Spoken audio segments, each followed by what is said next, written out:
Wendy and Matt Sweezy know firsthand how to deal with a baby with hiccups.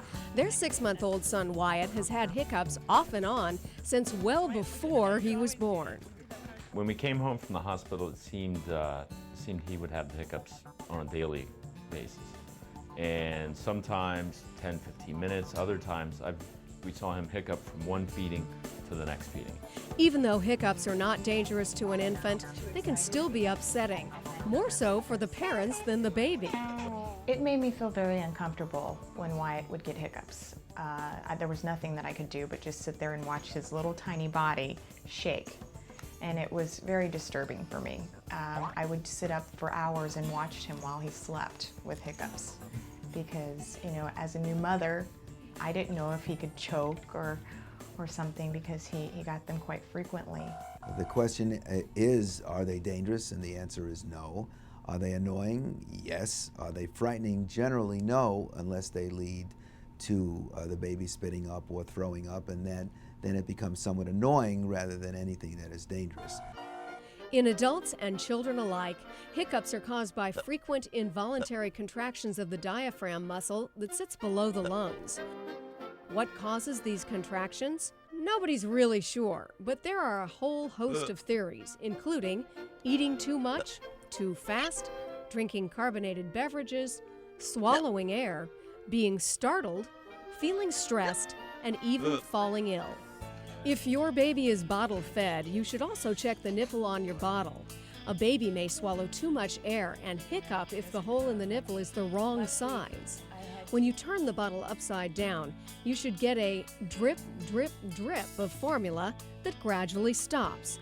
As a further precaution, some pediatricians suggest using bottles that have disposable plastic liners, which allow you to squeeze the air out before feeding. They also collapse as the baby drinks, helping to lessen the intake of air, which can cause painful gas.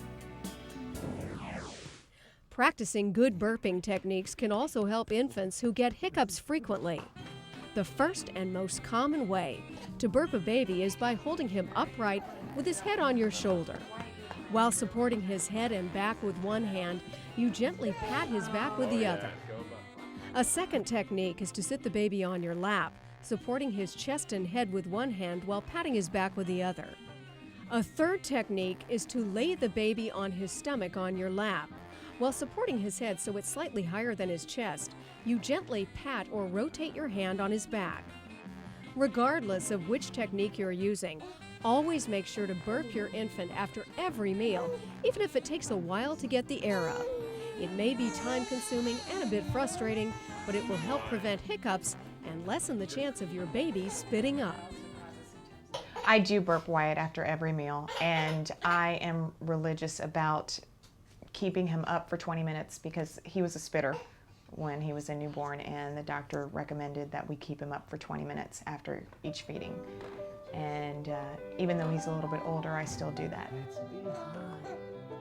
Every baby is somewhat different, and the need to burp gets less as time goes on because babies learn to swallow and suck appropriately and know that when they begin to swallow and suck, they can take these little breaths which allow them the amount of air that is necessary for oxygenation.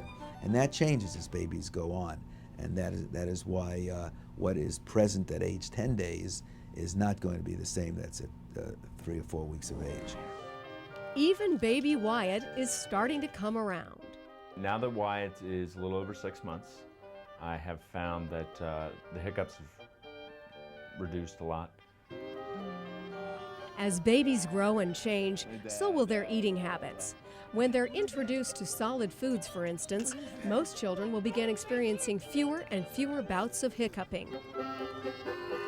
And for most children, life will progress smoothly from there, despite the occasional hiccup.